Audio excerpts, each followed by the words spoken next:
اب ہم topic of the day پر بات کریں گے، بہت ہی انٹرسٹنگ موضوع ہے، وہ ہے ویمن ان دا قرآن، قرآن میں خواتین۔ ناظرین، آج کے زمانے میں اسلام دشمن مصنفین اور میڈیا نے کچھ اس طرح سے منظر کشی کی ہے، کچھ اس طرح سے پکچر بنایا ہے کہ اسلام میں عورت چھوٹے درجے کی ہوتی ہے، وہ ڈیگریڈڈ ہوتی ہے، اس کا مرد سے درجہ کم ہوتا ہے، اور یہ ثابت کرنے کے لیے وہ قرآن و سنت سے بعض باتیں لے آتے ہیں اور اس کی غلط تعبیر پیش کرتے ہیں۔ کبھی وہ عورت کی گواہی کا مسئلہ اٹھاتے ہیں تو کبھی اس کے لباس کا، کبھی بعض احادیث کا حوالہ دیتے ہیں جس میں عورت کو کم عقل والی بتایا گیا، یا ناشکر گزار قرار دیا گیا، یا جہنمیوں میں سب سے زیادہ تعداد ان کی رسول اللہ صلی اللہ علیہ وسلم نے دیکھی، یہ بتایا گیا۔ حدیث میں جو کچھ آیا ہے اس کی تعبیر ہمارے اسکالرز نے پیش کی ہے، لوگ پڑھتے نہیں، سمجھتے نہیں، تو غلط باتیں سماج میں پھیلا دیتے ہیں۔ اس وقت ہمارا موضوع وہ نہیں ہے، اس وقت ہمارا موضوع صرف قرآن مجید کے حوالے سے بتانا ہے، اور بالخصوص اسی جز کی روشنی میں آپ کو بتانا ہے، وہ یہ ہے کہ اسلام میں عورت کا مقام کتنا اونچا ہے۔ اس کو سمجھنے کا ایک طریقہ یہ ہے کہ قرآن میں جو کردار آئے ہیں انہیں قرآن کس رنگ میں پیش کرتا ہے، اسے غور سے دیکھنے کی ضرورت ہے۔ ان کرداروں کا چلنا پھرنا، بات کرنا، عبادات کرنا، یا غرور اور تکبر کا اظہار کرنا، ظلم کرنا، اس طرح کے رویوں سے قرآن نے اچھے کردار اور برے کردار، ان دونوں کی شکل یا ان دونوں کا پرسونیفیکیشن پیش کیا ہے۔ کردار کو سمجھنا ہو تو یوں سمجھیے کہ کسی کہانی میں اور فلم میں کچھ لوگ منظر پر آتے ہیں اور ان کی زندگی ہمیں دکھائی دیتی ہے، وہ کچھ ڈائلاگز بولتے ہیں، ان کے کچھ ایکشنز ہوتے ہیں، اس کو کردار کہتے ہیں۔ کچھ اور لوگ ہوتے ہیں جو کتاب لکھنے میں، چھاپنے میں مدد کرتے ہیں، کچھ لوگ ہوتے ہیں جو فلم بنانے میں کام کرتے ہیں، مگر ان کا نام صرف ہدیہ تشکر میں لکھا جاتا ہے، یہ فلم کے اختتام پر ایکنالجمنٹ میں آتا ہے۔ اس فرق کو یاد رکھیں، آگے بات کو سمجھنے میں آسانی ہوگی۔ قرآن میں مردوں کے سلسلے میں بے شمار کردار آئے ہیں، ان میں اچھے کردار بھی ہیں، برے کردار بھی ہیں۔ انبیاء کرام علیہم السلام اچھے کردار ہیں، پھر کچھ اور لوگ بھی ہیں جو قابل تقلید نمونہ ہیں، جیسے ذوالقرنین، لقمان حکیم، اصحاب کہف، اصحاب الاخدود وغیرہ۔ مردوں میں کچھ برے کردار بھی آئے ہیں جو خدا کے نزدیک ناپسندیدہ کیریکٹر ہیں، ان میں فرعون، حامان، نمرود اور قارون وغیرہ ہیں۔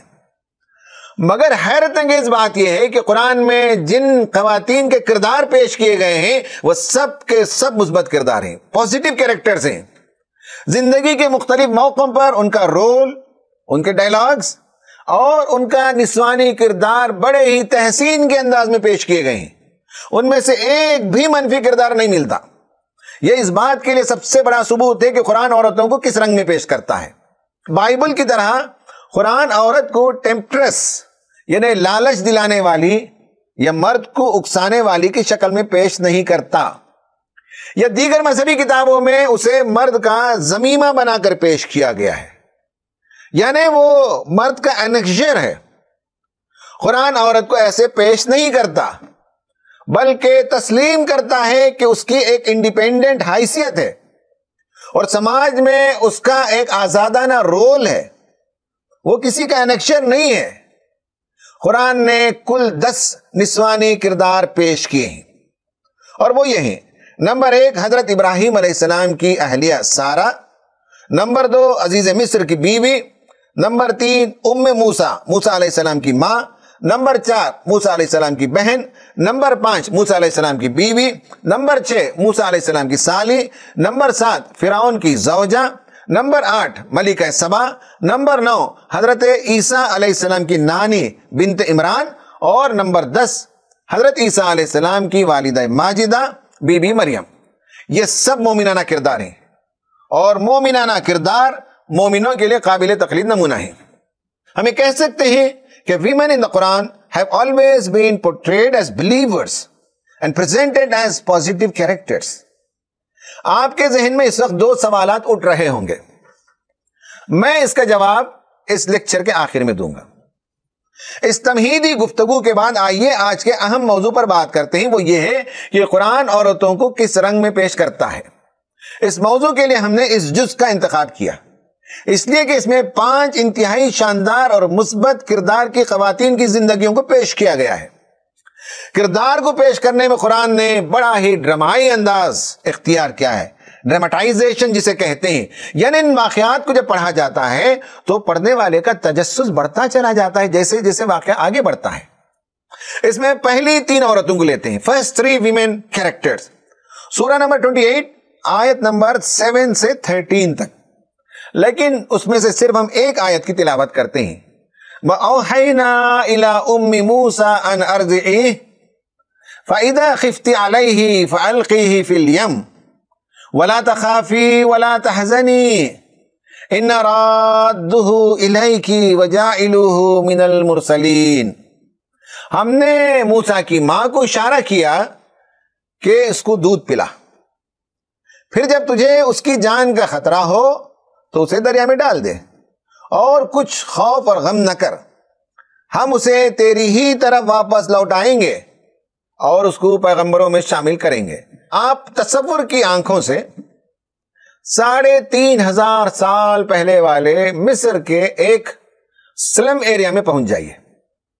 یہ سلم ایریا دریا نیل کے ایک کنارے میں واقع ہے، جہاں بنی اسرائیل کی گنجان آبادی ہے، تنگ گلیاں، چھوٹے چھوٹے مکانات، گندی نالیاں، جا بجا کوڑا کرکٹ کا ڈھیر۔ یہ ایک سیکنڈ کلاس سٹیزنز کا ایک منہ بولتا نمونہ اور ایک گواہی پیش کرنے والی کالونی ہے۔ ان محلوں میں حکومت کی طرف سے خواتین کارندے موجود تھیں۔ فرعون نے بچوں کے پیدا ہونے پر قتل کا قانون لاگو کر دیا تھا، اس لیے کوئی بھی عورت حاملہ ہوتی تو یہ گورنمنٹ کے جو کارندے ہیں، جو ورکرز ہیں، وہ آ کر ریکارڈ مینٹین کرتی۔ جب ڈیلیوری کا وقت ہوتا تو وہ حاضر ہو جاتی، لڑکی پیدا ہوتی تو چھوڑ دیتے، لڑکا پیدا ہوتا تو سپاہیوں کو اطلاع دیتے، وہ سنگ دل فوجی وہاں پہنچتے، لڑکوں کو ذبح کرتے اور ماں کی گود میں پھینک کر چلے جاتے۔ جب حضرت موسیٰ علیہ السلام پیدا ہوئے تو ان کی ماں ہر آن خوف زدہ رہنے لگی، ایک طرف بچے کی محبت اور دوسری طرف فرعون کا خوف۔ اللہ نے موسیٰ کے دل میں وحی کی کہ بچے کو دودھ پلاتی رہے، اور جب محسوس ہو کہ بچے کے قتل کے لیے سپاہی آ رہے ہیں تو موسیٰ کی جان کی حفاظت اور سلامتی اس میں ہے کہ اسے ایک ٹوکری میں رکھ کر دریائے نیل کے حوالے کر دے۔ ایک ذہین عورت جس کا قوت فیصلہ اچھا ہو، وہی ایسے پریشانی کے عالم میں مثبت اور منفی دونوں پہلوؤں کا جائزہ لے گی، پروز اینڈ کانس کو کمپیئر کرے گی، اور اس کے بعد وہ فیصلہ لے گی۔ تو موسیٰ نے بھی ایسا ہی کمپیئر کرنے کے بعد پروز اینڈ کانس کو، کون سا فائدے والا اقدام ہے، انہوں نے اقدام کیا اور اپنے بچے کو سپاہی کے گھر میں پہنچنے سے پہلے موسیٰ علیہ السلام کو ایک صندوق میں رکھ کر پانی کے حوالے کر دیا۔ وہ صندوق بہتے بہتے دریائے نیل کے اس کنارے پر پہنچا جہاں فرعون کا محل تھا۔ اب یہاں سے قرآن کے بیان کردہ عورتوں کے کیریکٹر میں سے دوسرے کیریکٹر کا رول شروع ہوتا ہے۔ اس وقت فرعون کے محلات میں رہنے والی لونڈیوں نے اس صندوق کو اٹھایا، مگر اسے کھولا نہیں، اس میں کیا ہے انہیں پتا نہیں، اور رانی کے پاس وہ صندوق لے کر آئے۔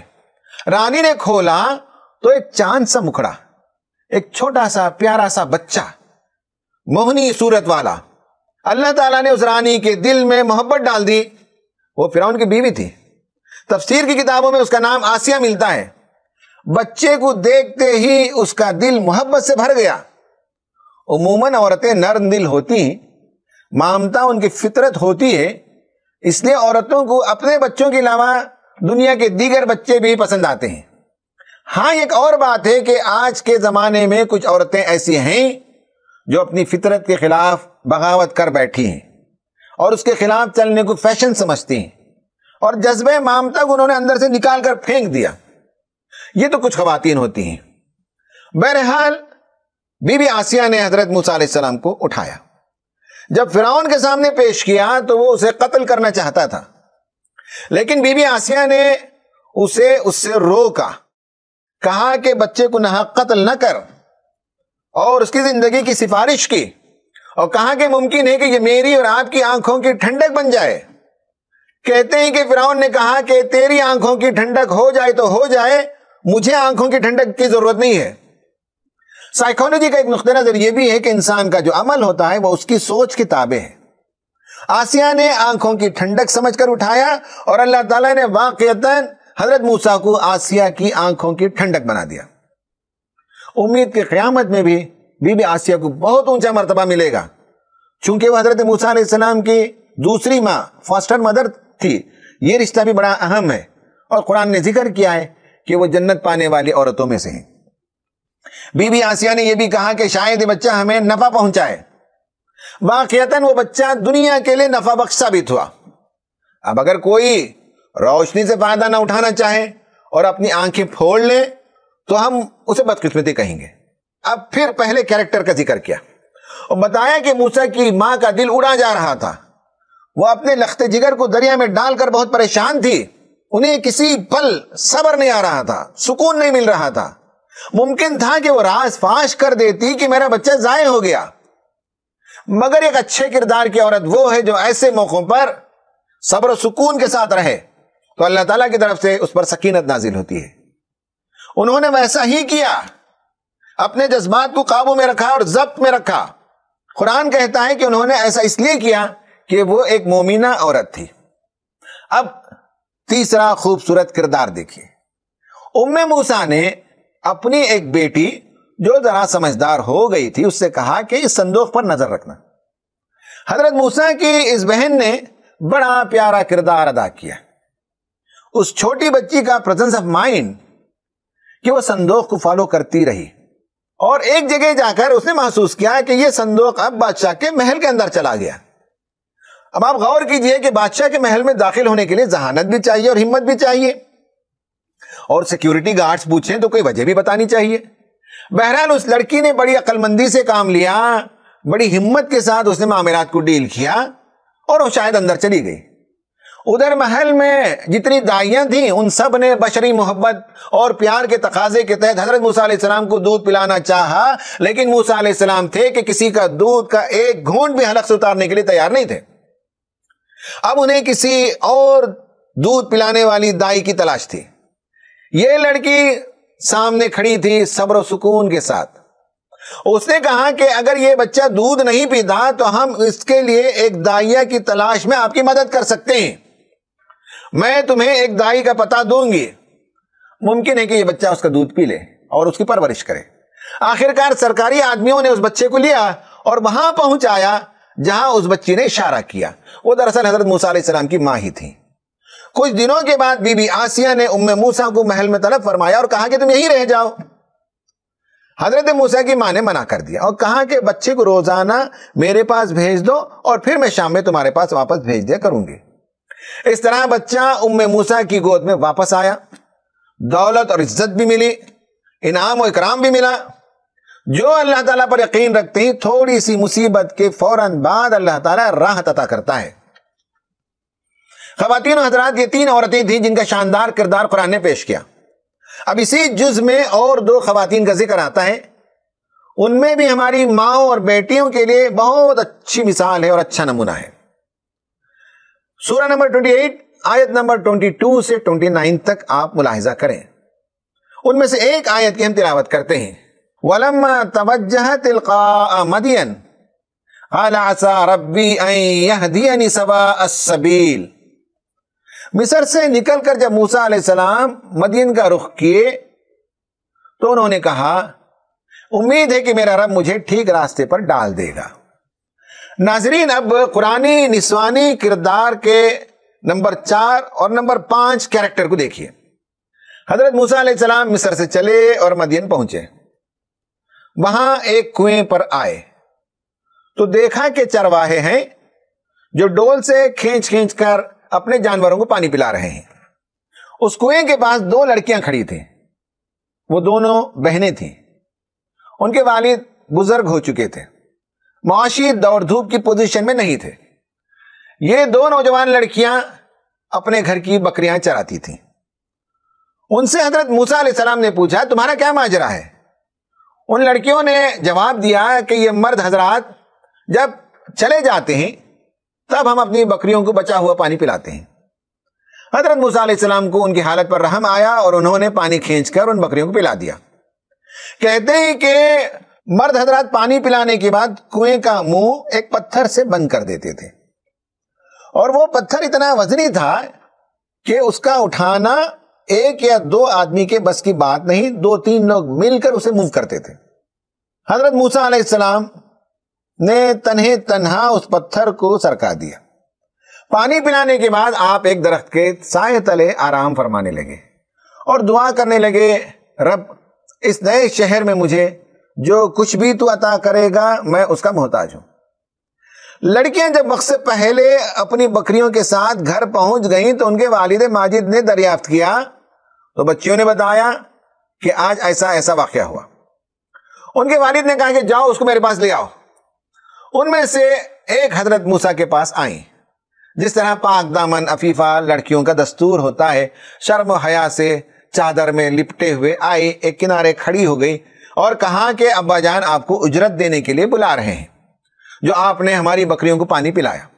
حضرت موسیٰ علیہ السلام جو بھوکے اور پیاسے تھے موقع کو غنیمت جانا اور وہاں پہنچ گئے۔ بزرگ نے اس شہر میں آنے کا سبب پوچھا تو آپ نے سارا ماجرا سنایا۔ پھر ان میں سے ایک لڑکی نے کہا کہ ابا جان اس آدمی کو ہماری بکریاں چرانے کے لیے رکھ لیجئے کیونکہ یہ آدمی قوی ہے اور امین ہے۔ لڑکی نے بتایا کہ بڑی قوت والا آدمی ہے یہ اور بڑا امانت دار بھی ہے، اچھے کردار کا انسان ہے۔ ان دونوں لڑکیوں کی زیرکی، معاملہ فہمی، دانائی اور دوربینی دیکھیے اور داد دیجئے کہ کیسے انہوں نے حضرت موسیٰ علیہ السلام کو پہچان لیا اور خاص کر ان کے کردار کو پہچانا۔ ان کے والد نے حضرت موسیٰ سے پوچھا کہ اگر آپ چاہیں تو ان 2 بچیوں میں سے ایک کا نکاح آپ کے ساتھ کر دیتا ہوں اور مہر میں آپ ہماری بکریاں 8 سال تک چرائیں، یا اگر آپ 10 سال چلا دیں، یا اگر آپ 10 سال یہ کام کر دیں تو بہت اچھی بات ہے۔ آخرکار حضرت موسیٰ علیہ السلام کی شادی ہو گئی اور 8 یا 10 سال تک انہوں نے بکریاں چرائیں۔ ناظرین، یہ 5 خواتین ہی جن کا ذکر اس جز میں آیا ہے۔ اب آپ کے ذہن میں جو 2 سوالات ہیں ان کا جواب دیتے ہیں۔ پہلا سوال آپ کے ذہن میں یہ ابھرا ہوا ہوگا کہ حضرت نوح علیہ السلام، حضرت لوط علیہ السلام کی بیویاں بھی تو تھیں جن کا کردار اچھا نہیں تھا۔ آپ میں سے کوئی یہ بھی کہہ سکتا ہے کہ ابو لہب کی بیوی تھی جو انتہائی بد کردار تھی۔ لیکن ناظرین غور کیجئے، میں نے جو بات کہی وہ یہ ہے کہ خواتین کے برے کردار قرآن نے نہیں پیش کیے۔ کردار کا مطلب کیا ہے؟ اگر آپ سورہ لہب پر اسکول میں بچوں کا کوئی ڈرامہ کرانا چاہیں اور ڈرامہ لکھنا چاہیں تو اس میں ابو لہب کی چلت پھرت کیا بتائیں گے؟ اس کا کیا ڈائلاگ لکھیں گے؟ اس کی بیوی کی چلت پھرت کیا دکھائیں گے؟ اس کے کیا ڈائلاگ لکھیں گے؟ قرآن میں کچھ بھی نہیں ہے۔ تو کردار کا مطلب ہے پرسنالٹی۔ آپ ڈرامہ لکھ نہیں سکتے، ان خواتین کی کوئی پرسنالٹی پیش نہیں کی گئی ہے۔ وہ جو 3 خواتین جن کا نام آپ کے ذہن میں آیا ہے وہ صرف نیمز ہیں جسے قرآن نے منشن کیا، ان کا کوئی کردار، ان کی کوئی پرسنالٹی، ان کی کوئی چلت پھرت، ان کا کوئی ڈائلاگ اور ان کا کوئی کام کرتے ہوئے نظر آنا یہ ہم قرآن کی صورتوں میں نہیں دیکھتے۔ آپ کے ذہن میں دوسرا سوال ابھر سکتا ہے کہ عزیز مصر کی بیوی کا کردار تو اچھا نہیں تھا۔ دیکھیے قرآن میں یہ جو 10 اعلیٰ ترین نمونے پیش کیے گئے ان نمونوں میں دنیا کی تمام عورتوں کے لیے اپنے اپنے حالات کے لحاظ سے نمونہ ہے۔ کسی کا مزاج روحانیت کا ہو تو اس کا اعلیٰ ترین نمونہ بی بی مریم ہے۔ کوئی عورت بہت پڑھی لکھی ہے، کوئی آفیسر ہے یا حکمران طبقے سے تعلق رکھتی ہے تو اس کے لیے ملکہ سبا میں نمونہ ہے۔ اور ایک عام لڑکی جس کی زندگی عام انسانوں کی طرح گزرتی ہے، خواہشات نفس پر اسے بہت زیادہ کنٹرول نہیں ہے، لیکن جس دن اسے اپنی غلطی کا ریئلائزیشن ہو جائے اور اپنی غلطی کا اعتراف کر لے، وہ خدا کی رحمت کی طرف متوجہ ہو جائے اور توبہ کرے تو آپ کیا کہتے ہیں؟ وہ بھی تو ایک اچھا کردار ہے، اسے بھی تو ایک پوزیٹو کیریکٹر مانا جائے گا۔ اور میرا خیال ہے کہ اس کردار میں دنیا کی بہت سی لڑکیوں کے لیے نمونہ ہے۔ باقی 5 خواتین پر ہم یہاں گفتگو نہیں کر رہے ہیں، انشاءاللہ پھر کبھی موقع ہوگا تو ہم گفتگو کریں گے۔ امید کہ ہمارے غیر مسلم بھائیوں کے ذہن میں اسلام اور خواتین کو لے کر جو غلط فہمیاں پائی جاتی ہیں ان کو دور کرنے میں یہ ایپیسوڈ مفید ہوگا۔ اللہ تعالی ہماری مدد فرمائے، آمین۔ وآخر دعوانا ان الحمدللہ رب العالمین۔